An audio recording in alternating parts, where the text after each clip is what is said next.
Hello friend, आप सबको फिर से स्वागत है आलिया ट्यूब में। और आज मैं जिस पोएम को नरेट करने जा रहा हूँ वो है जीएम हॉपकिंस का लिखा पाइड ब्यूटी। ये जो पोएम है इसे जीएम हॉप ने 1877 में लिखे थे, लेकिन ये पोएम पब्लिश नहीं हुआ था। उनकी मरने के बाद करीब करीब 30 साल बाद इसे पब्लिश किया गया था। उनका दोस्त रॉबर्ट बीजिस ने इसे लगभग 1918 में इसे पब्लिश किया गया था। तो शायद वो नहीं चाहते थे कि ये पोएम पब्लिश्ड हो, लेकिन बाद में इसे पब्लिश किया गया था। इस पोएम का टाइटल देखिए, पाइड ब्यूटी। पाइड का मतलब होता है डिफरेंट कलर, यानी कि कलरफुल। ब्यूटी का मतलब होता है सौंदर्य, तो ब्यूटीफुलनेस। तो इस दुनिया में खुदा ने जो कुछ भी बनाया है वो बहुत ही कलरफुल है, यही यहाँ पर समझाया गया है। और ये खूबसूरत दुनिया जो उन्होंने बनाई है वो बहुत ही कलरफुल है और रंग बिरंगी है। इस पोएम की सबसे ख़ास बात ये है कि ये पोएम जो है ये 10.5 लाइन का है, मतलब 10 लाइन है और उसके बाद एक हाफ लाइन है, लेकिन फिर भी इसे सोनेट कहा जाता है। जैसे कि हमें पता है कि एक सोनेट में 14 लाइन होता है, लेकिन यहाँ पर हॉपकिंस ने एक अलग सी स्पेशल सोनेट बनाया है जिसे हम लोग कर्टल सोनेट कहते हैं, जिसमें सिर्फ 10.5 लाइन में। और इस 10.5 लाइन में हॉपकिंस ने खुदा की बनाई हुई दुनिया कितनी कलरफुल है, रंगी बिरंगी है, उसे यहाँ पर बहुत ही खूबसूरती के साथ दिखाया है। तो आइए ज़्यादा वक्त को बर्बाद ना करते हुए इस पोएम को शुरू करते हैं। पहले मैं आपको बता देना चाहता हूँ, ये जो पोएम है ये है तो एकदम छोटी सी पोएम, लेकिन इसमें जो वर्ड यूज़ किया गया है वो बहुत ही क्रिटिकल वर्ड है, बहुत ही कम्प्लेक्स वर्ड है, जिसका मीनिंग भी बहुत ही डीप है। तो हमें समझने के लिए थोड़ी प्रॉब्लम हो सकती है, लेकिन मैं कोशिश करूँगा इस पोएम को खूबसूरती के साथ नैरेट करने के लिए, ताकि आपको समझने में मुश्किल हो। पहले लाइन में बताया गया है, glory be to God for dappled things. तो उस भगवान को, उस खुदा को हमें प्रशंसा करनी चाहिए जिन्होंने इस दुनिया में, डेप्लेट का मतलब होता है कलरफुल, थिंग्स का मतलब चीज़ें बनाए हैं। उस खुदा ने इस दुनिया में बहुत सारे कलरफुल चीज़ें बनाए हैं और जिनके लिए हमें उन्हें प्रशंसा करनी चाहिए। और उसके बाद लाइन में वो कुछ एग्जाम्पल देते हैं कि कैसे कैसे कलरफुल चीज़ें उन्होंने बनाया है। For skies of couple colour as a branded cow. Branded का काउ मतलब होता है कि एक कलर, गाय के शरीर में जिस तरह से एक कलर नहीं होता है, सफ़ेद के ऊपर काला या फिर रेड या फिर जैसे टिप टिप रंग का एक गाय के कलर जैसे मिक्सिंग कलर होता है, उसी तरह आकाश को भी अगर आप देखोगे तो आकाश भी एक कलर का नहीं है, मतलब खाली नीला कलर या फिर वाइट कलर नहीं है। आकाश को अगर हम लोग गौर से देखेंगे तो आप देखिएगा कि आकाश में नीला, सफ़ेद, कभी कभी जब सूरज उगता है या फिर डूबने का वक्त येलो कलर होता है, रेड कलर होता है। खुदा की प्रशंसा करने के लिए पोइट ने यहाँ पर बताया कि देखिए आकाश को भी अगर आप देखिएगा तो आकाश बहुत कलरफुल है। नेक्स्ट लाइन में वो बताते हैं, for rose moles all in stipple upon trout that swim. उसके बाद वो बताते हैं कि जैसे एक मछली होता है, ट्राउट एक मछली होता है, तो वो मछली के शरीर में भी देखिए स्टिपल का मतलब होता है दाग, टिप टिप जैसा दाग रहता है।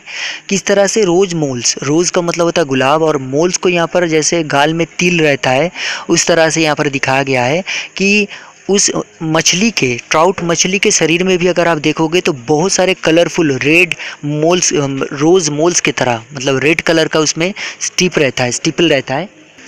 उसके बाद वाला लाइन में बताया कि fresh fire coal not falls finches wings. Fire coal का मतलब होता है कि कोयला, फ्रेश मतलब जलता हुआ एकदम। कोयला को अगर देखा जाए, एक जलता हुआ कोयला को अगर आप देखोगे, चेस्टनट एक फल होता है, फ्रूट होता है, जब वो गिरता है नीचे पेड़ से, जब वो गिरता है तो वो फट जाता है, तो उसका अंदर क्या होता है, कलर रहता है जो दिखने में एकदम फ्रेश फायर कोल जैसा, एकदम जलता हुआ कोयले की तरह उसका रंग होता है। फिंचेस विंग्स, और फिंचेस एक चिड़िया का नाम होता है। उसके विंग्स में मतलब उसके पर में, उस पर में देखिएगा कि बहुत सारे कलर रहता है, जिसे देखने में कैसे फ्रेश फायर कोल, चेस्टनट्स फॉल, तो वो चेस्टनट जब गिरता है उसके अंदर जो फायर कोल जैसा कलर रहता है, इस चिड़िया के पर में भी वैसा ही कलर रहता है। Next, landscape plotted and pieced fold fallow and plough.